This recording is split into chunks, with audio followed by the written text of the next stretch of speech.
Manoj Gupta ji computer industry के बेताज बादशाह हैं। कंप्यूटर में हमारे पास सॉफ्टवेयर डेवलपमेंट का काम अगर मोहित यादव कर रहे हैं तो हार्डवेयर का काम कर रहे हैं मनोज गुप्ता, और राजेश चेतन का काम है इस सॉफ्टवेयर हार्डवेयर को दोनों को एक साथ बिठाने का। यह काम मेरा है। तो आप सब का द्वारा से स्वागत करते हुए हर्ष हो रहा है। एक प्रार्थना ये है आप सबसे हाथ जोड़ के, मनुष्य का जन्म मिला है, मानव का चोला मिला है, इसलिए इस मानव के जीवन को साकार करने के लिए एक कोई सामाजिक काम जरूर किया करो। नियम बना लो, कोई आपका जो मन का काम हो, एक सामाजिक काम से जुड़ जाओ। और आपके पास जुड़ने का सामर्थ्य नहीं है तो मुझे फ़ोन लगाओ कि भाई मैं 2 घंटे दे सकता हूँ, मुझे बताओ मुझे क्या करना है, हम बता देंगे क्या करना है। तो ये मेरी आपसे प्रार्थना है। प्रमोद जी को माइक दे रहा हूँ कार्यक्रम को आगे बढ़ाने के लिए। SS अग्रवाल जी को जाना भी है, उनकी आगे मीटिंग फिक्स है, तो हम लेट ना करें और सीधा माइक पर प्रमोद शर्मा जी को बुला रहा हूँ। एक बार तालियां बजाएं। प्रमोद जी ने बहुत हिम्मत से संचालन किया दिन भर। लंच के बाद एक बार पुनः स्वागत है आपका। और आइए चलो हम अपने तीसरे सत्र की ओर बढ़ते हैं, जिसका नाम है नीति सत्र। नीति सत्र में हम 3 बिजनेस आइकॉन से रूबरू होंगे और हमारे बीच मुंबई से पधारे हैं CA अतुल सत्य कौशिक जी, जो कि एक स्पीकर हैं, राइटर हैं, डायरेक्टर हैं, बहुआयामी व्यक्तित्व हैं, उनको भी सुनेंगे। और मैं आपको विश्वास दिलाना चाहूँगा कि एक बार आपने उनको सुन लिया, वो ऐसे बांध देते हैं अपनी बातों से कि आप इतने मंत्रमुग्ध हो जाएंगे कि आपको लगेगा कि सेशन शायद छोटा पड़ गया हो। मैंने अनेक बार भाई साहब को सुना है, अतुल जी को, और मेरा सौभाग्य रहा है। और स्पेशली जो रामायण और महाभारत के कैरेक्टर हैं, पात्र हैं, उनके इर्द गिर्द उनकी कहानियाँ होती हैं और हमको पूर्ण रूप में उसमें सम्मिलित करके जोड़ देते हैं भाई साहब। आइए चलते हैं अगले सत्र की ओर। और इसमें जो हमारे बिजनेस आइकॉन हैं डॉक्टर SS अग्रवाल जी, तो मैं अपनी टीम से अनुरोध करता हूं कि एक बार उनका वीडियो प्ले करें, डॉक्टर SS अग्रवाल जी का। कहते हैं ऊंची उड़ान पंखों से नहीं हौसलों से भरी जाती है, और अब हम आपको जिनसे रूबरू करवाने जा रहे हैं उन्होंने अपने हौसलों से इतनी ऊंची उड़ान भरी है कि वो आज लाखों लोगों के लिए प्रेरणा स्रोत हैं। हम बात कर रहे हैं कॉन्टिनेंटल ग्रुप ऑफ कंपनीज के chairman and managing director doctor Shyam सुंदर अग्रवाल जी की। श्री सीताराम अग्रवाल और श्रीमती रुक्मणी देवी जी के घर 2 फरवरी 1943 को SS अग्रवाल जी का जन्म हुआ। भिवानी से संबंध रखने वाली श्रीमती निर्मला अग्रवाल जी इनकी धर्मपत्नी हैं। डॉक्टर SS अग्रवाल ना कि सिर्फ एक सफल बिजनेसमैन हैं, बल्कि धार्मिक और सामाजिक कार्यों में भी अपना पूरा योगदान देते हैं। डॉक्टर SS अग्रवाल अपनी बुद्धिमत्ता और रणनीतिक निर्णयों और अत्यधिक कुशल नेतृत्व कौशल के साथ ही 1 दशक की अवधि के भीतर अपने समूह की कंपनियों को 1500 करोड़ रुपए तक पहुंचाने में सफल रहे, और साथ ही 1000 लोगों को रोजगार भी दे रहे हैं। अगर हम डॉक्टर SS अग्रवाल के व्यवसायिक जीवन की बात करें तो कॉन्टिनेंटल मिल्कोज इंडिया लिमिटेड एक सरकारी मान्यता प्राप्त कंपनी है। भारत भर के कई राज्यों में ये ready to eat food supply करते हैं। साथ ही साथ CMIL ने उत्तर प्रदेश के ग्रेटर नोएडा में 3 लाख लीटर कैपेसिटी का डेयरी प्रोडक्शन का एक यूनिट लगाया है। कॉन्टिनेंटल ग्रुप ऑफ कंपनी समूह instant noodles, Nestle food products के मैगी ब्रांड और हिंदुस्तान यूनिलीवर, डाबर, बाबा रामदेव के पतंजलि के लिए मॉल्टेड मिल्क फूड के निर्माण में भी कार्याधीन है। इसके अतिरिक्त कॉन्टिनेंटल ग्रुप ऑफ कंपनीज बहुत सारे अलग अलग कार्यों से देश का नाम रोशन कर रहा है। डॉक्टर SS अग्रवाल अब जितने सफल व्यवसायी हैं उतने ही बड़े पैमाने पर जनता की मदद करने में भी विश्वास रखते हैं। सार्वजनिक मामलों में उनकी विशिष्ट उपस्थिति है और वह अग्रणी धर्मार्थ और शैक्षणिक संस्थाओं से सक्रिय रूप से जुड़े हैं। Doctor SS Agrawal ji confederation of all India traders के मुख्य संरक्षक हैं और Kamla Devi memorial education welfare and charitable society के अध्यक्ष हैं। हजारीमल दुर्गा दत्त चैरिटेबल ट्रस्ट हनुमत धाम धर्मशाला सालासर के अध्यक्ष हैं। सीताराम अग्रवाल चैरिटेबल अस्पताल जो कनखर हरिद्वार में स्थित है, इनके ये ट्रस्टी हैं। खाटू श्याम दिल्ली धाम मंदिर के ये दिल्ली प्रमुख हैं। अग्रोहा हरियाणा में बन रहे महालक्ष्मी मंदिर के प्रबंध बोर्ड ट्रस्टी के मुख्य संरक्षक भी हैं। डॉक्टर एस अग्रवाल जी, जो आज लाखों लोगों के लिए प्रेरणा के स्रोत हैं, इनके पोते प्रणव की शादी में भारत के 14वें राष्ट्रपति रामनाथ कोविंद जी ने भी भाग लिया। केंद्रीय कानून मंत्री और पेट्रोलियम मंत्री के साथ ही कई सांसद भी इस कार्यक्रम का हिस्सा रहे। आज भिवानी परिवार मैत्री संघ डॉक्टर एस अग्रवाल जी को नवरत्न पुरस्कार देते हुए गौरवान्वित महसूस कर रहा है। आइए हम सब मिलकर स्वागत करते हैं डॉक्टर एस अग्रवाल जी का। जय भिवानी, जय हरियाणा, जय हिंद। हम सब स्वागत करते हैं डॉक्टर एस अग्रवाल जी का। देखिए, रोटी का इंतजाम तो मैंने पहले करवा दिया था पंडित रामनिवास से मिलवा कर, दूध बाकी था वो भी कर दिया है। अब इससे फालतू और क्या करूं बताओ तुम्हारे लिए। अब वो कढ़ाई का दूध मांग रहे हैं भाई साहब। कढ़ाई का दूध मांग रहे हैं, वो बहने जाना पड़ेगा भाई।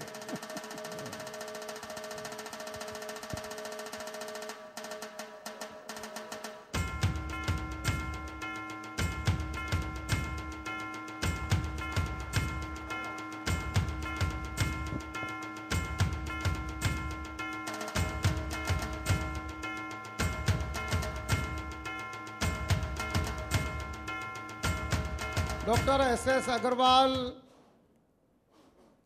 चैरिटी के एनसाइक्लोपीडिया हैं।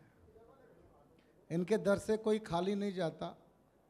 मैं फिगर नहीं बोल सकता, लेकिन एस अग्रवाल जी दिल्ली के सामाजिक संस्थाओं के सिरमौर हैं। एक बात मैं बता दूं, सत्यभूषण जैन सामने बैठे हैं, ये दोनों ऐसे परम मित्र हैं कि ये दोनों मैंने अधिकांश साथ साथ देखा है दोनों को। जैसे नरेंद्र मोदी और अमित शाह है, इस जोड़ी के भीतर मुझे वही दिखाई पड़ता है। अब ये डिसाइड करना बड़ा मुश्किल है कि इनमें से अमित शाह कौन सा है और नरेंद्र मोदी कौन सा है, लेकिन दोनों हैं गजब के, मैं आपको बता दूं। और इन दोनों की ताकत ये है कि प्रधानमंत्री के घर से लेके राष्ट्रपति के घर से लेके सब तरफ अपनी पहचान बना के रखी हुई है। कभी अगर भिवानी परिवार में राष्ट्रपति आएंगे, जो कि आएंगे ही क्योंकि मैंने सोचा है, तो उसका आधार होंगे डॉक्टर एस अग्रवाल।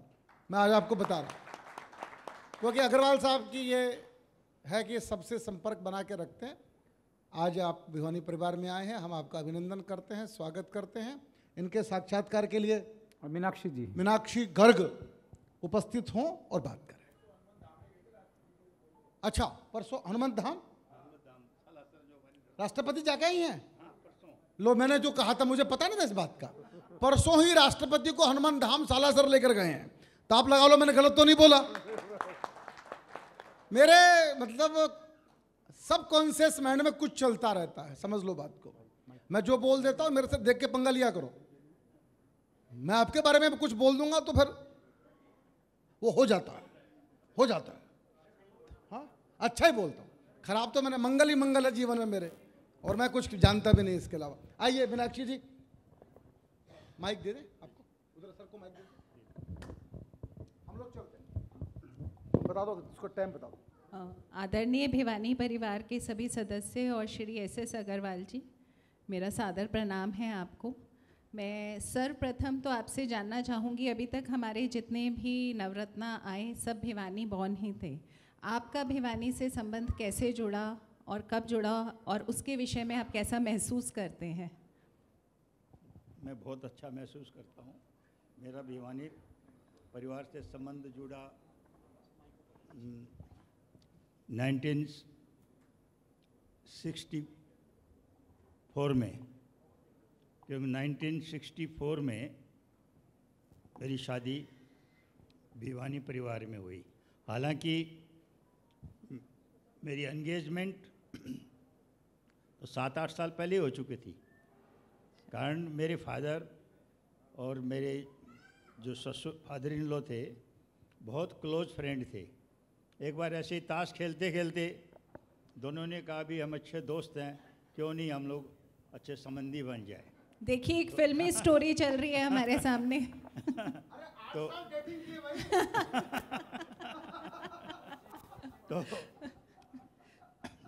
तो वैसे तो बहुत ही अच्छा है सब कुछ। हाँ जी। और बहुत ही रोचक लव स्टोरी है। जैसे जैसे हम आगे बढ़ेंगे, मतलब इनके जीवन को जितना जाना चाहे उतना कम है। पहले हम आपके व्यवसाय के विषय में जानना चाहेंगे कि आपकी कहाँ से शुरू हुई। हमें पता चला है कि आपने बहुत स्क्रैच से शुरू करके और आज 1500 करोड़ का इतना बड़ा एम्पायर बनाया है। तो हम चाहते हैं कि हमारी सब लोग भी जानें कि कैसे आपने कर्मठता से इतना बड़ा एम्पायर खड़ा किया, जिससे कि उन लोगों को भी प्रेरणा मिले। देखिए, शुरू में तो मैं बहुत ही गरीब परिवार से हूँ। मेरे फादर, उनको पढ़ाई के में बीकानेर स्टेट से वजीफ़ा मिलता था और वो 8 किलोमीटर डेली पैदल चल करके ट्यूशन पढ़ाते थे। उस पैसे से घर चलता था। बाद में मेरे फादर वहाँ से, उनकी इच्छा थी कि मैं मेडिकल में डॉक्टर बनूं, तो बनारस हिंदू यूनिवर्सिटी में उन्होंने दाखिला ले लिया और वहाँ पे वो उसके वहाँ BHU के जनरल सेक्रेटरी बन गए। तो क्विट इंडिया मूवमेंट में उन्होंने भाग लिया। 1942 में उनको 2.5 साल की जेल हो गई।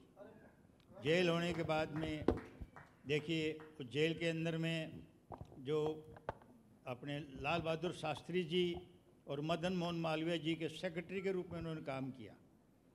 जारी लेटर जो भी आते थे, जो भी डाक थी, वो सब वो वहाँ से करते थे।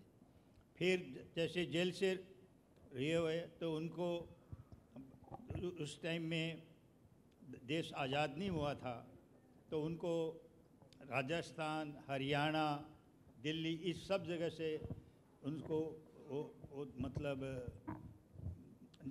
क्या बोलते हैं, यहाँ नहीं रह सकते, वो क्या देश निकाला, ये क्या बोलता है, हाँ, वो देश निकाला या गाँव मतलब एरिया निकाला। गवर्नमेंट ने कह दिया कि आप इस एरिया में नहीं जा सकते। तो फिर वो मेरे फादर वहाँ से आसाम चले गए। आसाम में जाके उन्होंने अपना काम किया। उसके बाद में देखिए, मैं भी पढ़ाई में था। मेरी भी इच्छा थी कि, फादर की इच्छा थी कि मैं भी एक डॉक्टर बनूं।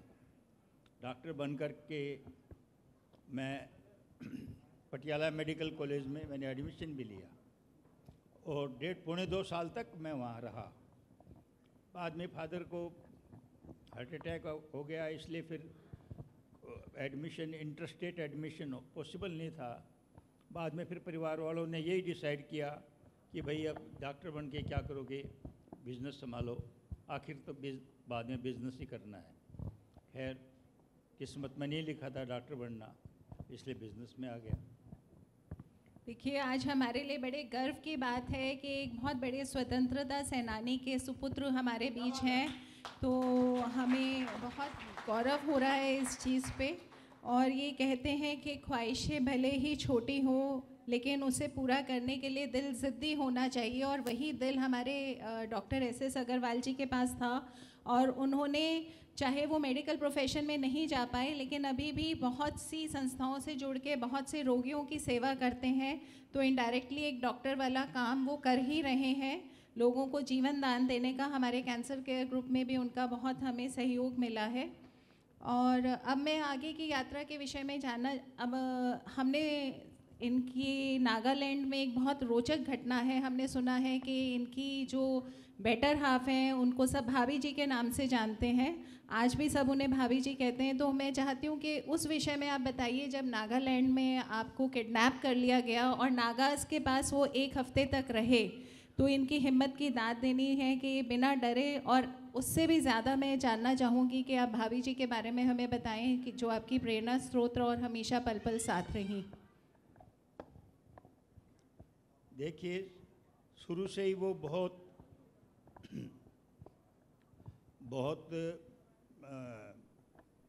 एक्टिव थी,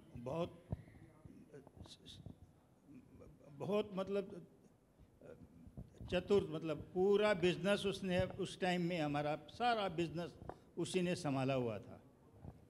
चाहे कोई चीज़ परचेज करनी है, चाहे कोई सेल करनी है, कोई और करनी है। और आज देखिए, उस समय ये भी देखिए एक महिला आ, आज की महिलाओं के लिए वो एक प्रेरणा स्रोत है कि 40 साल पहले भी उन्होंने उस समय बिजनेस संभाला था जब महिलाएं घर के बाहर कदम नहीं रखती थीं। उन्होंने अपनी सारी सांस्कृतिक परंपराओं को संभालते हुए भी पूरा बिजनेस संभाला हुआ था। हज़ारों करोड़ का एम्पायर वो बिल्कुल सहजता से, जिस सरलता और सहजता से वो घर संभाल रही थी, वैसे ही वो बिजनेस भी संभाल रही थी। तो आप हमें वो नागालैंड की किडनैपिंग वाला कुछ बताएं। देखिए, नागालैंड की किडनैपिंग भी एक तरह का इंसिडेंस ही था। मैं जब यहाँ से दिल्ली से जा रहा था तो हमारे एक शास्त्री जी हैं, उन्होंने मुझे जाते हुए कहा कि आपको कुछ नागों से प्रॉब्लम होने वाली है। तो नागों की प्रॉब्लम सोचते क्या है, वो साला 2-4-5 लाख रुपए लेंगे और क्या लेंगे, नागा तो बराबर हम लोग डील करते थे, कोई ऐसी बात नहीं थी। तो जैसे ही मैं वहाँ कोहिमा में वहाँ के जो डायरेक्टर जनरल पुलिस थे उनके घर में रहता, उनका गेस्ट था, वहाँ उन्हीं के यहाँ रह रहा था। मैं मेरा सामान सब पैक हो चुका था गाड़ी के अंदर में निकलने के लिए। मैं एक अपने स्टाफ का वेट कर रहा था। इतने में ही वो अंडरग्राउंड के 2-3 आदमी आए कि आपको साहब ने बुलाया। वो नहीं जानते थे कि मैं कौन हूँ।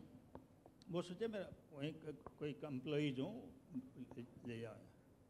जब रास्ते में जब उनको ये पता लगा कि मैं हूँ, अच्छा मुझे भी वहाँ ये पता हो जाता कि भाई ये कोई दुर्घटना होने वाली है, तो मैं वहाँ तो कम से कम 20-25 पुलिस वाले ऑलरेडी उनके बंगले पे लगे हुए थे, मुझे जाने भी नहीं देते। खैर वो भी एक था। बाद में देखिए जो हुआ, वहाँ के जो मुख्यमंत्री थे श्री एस.सी. जमीर, जो बाद में गोवा के, महाराष्ट्र के, उड़ीसा के गवर्नर भी रहे और 20 साल तक वो नागालैंड के चीफ मिनिस्टर थे, उनसे मेरे बहुत पारिवारिक संबंध थे। तो जब ये किस्सा हुआ तो मेरे फादर और मेरी वाइफ उनसे मिलने के लिए गए। वो बोले देखिए ऐसा है कि मुझे मालूम है कहाँ पे उसको रखा हुआ है और मैं आज ही ऑपरेशन करा सकता हूँ, बाकी जाते हुए कल को उसको गोली मार दी तो वो क्या करेंगे, तो हमें तो उसको बचाना है। वो जो भी पैसा मांगे दो, मैं बैठा हूँ, ये वर्ड थे उनके। और वास्तव में देखिए जो भी था, बाद में भी उन्होंने अपना पूरा प्रण निभाया। हर जगह 1-1.5 साल में जो भी मैंने कोई काम मांगा, उन्होंने वो काम मतलब सबसे पहले मेरे को दिया। और उस जो था, सुनिए ऐसा है कि वैसे जो मेरे किडनैपिंग में जो उन लोगों की जो इच्छा थी, वो सोचते थे कि इनका मर्डर कर दो, क्योंकि नागालैंड में उस टाइम में 10, 15, 20 और किडनैपिंग हुई थी, सब में उन्होंने लोगों को मर्डर किया। तो मेरे को भी डर था, बाकी मेरे को डर लग नहीं रहा था। मेरे मन में पता नहीं भगवान ने कोई शक्ति दे रखी हो। तो वो जब आते थे मेरे कान के ऊपर में वो अपना AK-47 राइफल रखते थे, बोले हम शूट कर देंगे। मैंने कहा कर दो, शूट करना कर दो। तो मेरे फादर जब नेगोशिएशन के लिए गए तो उनको भी बोले आपको शूट कर देंगे। तो फादर ने कहा भी देखिए मारने वाले आप कौन हो, मारने वाला तो भगवान है, आप मार सकते हो तो मारो। खैर जो भी था, किसी तरह से वो बुरा समय भी निपट गया। देखिए मैं सालासर बाबे का बहुत बड़ा भक्त हूँ, वो मेरे इष्ट हैं। और एक मेरी दादी, वो हमारे मतलब समझिए कि पितरानी है। वो हम लोगों को हर समय वो परिचय देती रहती है, कभी कोई चीज़ हो हमेशा बोलती है मैं हूँ ना, मैं पीछे पीछे हूँ ना। तो मेरे को पहले 3-4-5 दिन दादी नज़र ही नहीं आई, न सालासर बाबा नज़र नहीं आया। और एक रात को एक दिन 12 बजे के हो तो हम लोग को जंगलों में रहना पड़ता था। तो रात को 11-12 बजे ध्यान आया, तो मैंने बाबा को भी कहा और दादी को भी कहा कि मैं कसम खाता हूँ इसके बाद में मैं नागालैंड का मुंह नहीं देखूँगा, कैसे ही मेरी ज़िंदगी बचाओ। बस उस नेक्स्ट डे से तो सारी चीज़ें एकदम पलट गई कि क्या क्या होने वाला था और क्या कैसे हो गया। और आज उसके बाद में मैंने आज समझिए आज 28 साल हो गए, मेरा मकान भी है, मेरी ज़मीन भी है, वहाँ गोडाउन भी है, सब है। बाकी मैं उसके बाद में नागालैंड नहीं गया और नहीं जाऊँगा। तो देखिए हिम्मत का और साहस का बहुत ये एक हमारे सामने उदाहरण है। इसके विषय में मैं यही कहूँगी, मुश्किलें केवल बेहतरीन लोगों के हिस्से में ही आती हैं, क्योंकि वो लोग ही हैं उसे बेहतरीन तरीके से अंजाम देने की ताकत रखते हैं। इसका एक बहुत बड़ा उदाहरण है हमारे डॉक्टर एस.एस. अग्रवाल जी। और जैसा आपने देखा बहुत सारी चैरिटी की काम ये करते आए हैं, तो मुझे लगता है हमारे समाज के लिए एक बहुत बड़ी प्रेरणा का स्रोत हैं। आप कुछ मैसेज देना चाहेंगे हमें? देखिए, मैं चैरिटी में देने वाला कौन हूँ? ये तो प्रभु है, उसी का आदेश होता है, उसी बाबा का आदेश होता है, तो अपने आप पैसा वहीं लग जाता है। उन्हीं का आदेश है, उसी को हम लोग पालन करते हैं। हम देने वाले कुछ हमारी कोई ताकत ही नहीं है कि हम कुछ कर सकें। वो प्रभु का जो आदेश होता है हम आगे उसको पूरा करते हैं। ह्यूमिलिटी के बहुत ही सुंदर एग्जाम्पल हमारे डॉक्टर एस.एस. अग्रवाल जी। एक बार फिर से हम उनका स्वागत और धन्यवाद करते हैं पूरे भिवानी परिवार मैत्री संघ की तरफ से।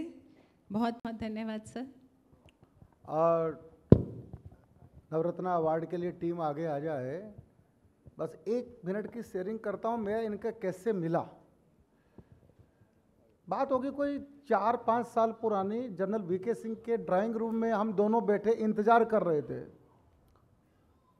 तो मैंने ऐसे भिवानी परिवार की चर्चा शुरू की एस.एस. अग्रवाल जी से। तो उन्होंने कहा मैं तो भिवानी का नहीं हूँ, पर मेरी पत्नी भिवानी की है, तो मुझे तो इतनी बात पता चल जाए तो मेरा तो काम हो जाता है।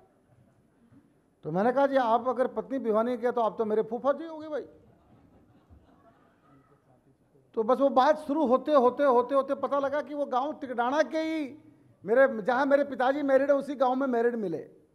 और उसके बाद जो संबंध उनसे बना मेरा, एस.एस. अग्रवाल जी, संतोष जी को बुला लो, संतोष जी को।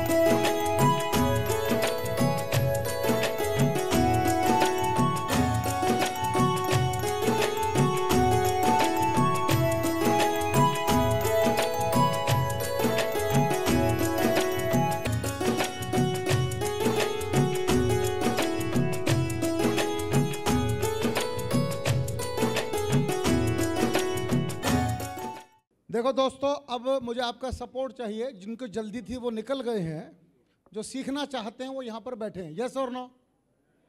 अब जल्दी किसी को नहीं है ना?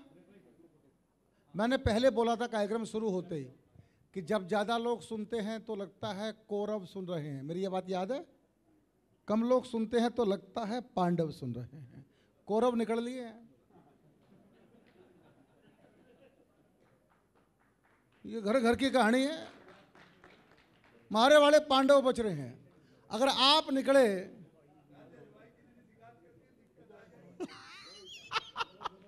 कोरिया दिक्कत बढ़ रही, कोरिया मेरे बारे में सबको पता है। मैं भी बिल्कुल आ गया जी।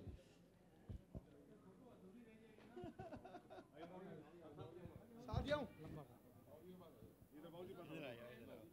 अच्छा, आ जाओ। जय हो।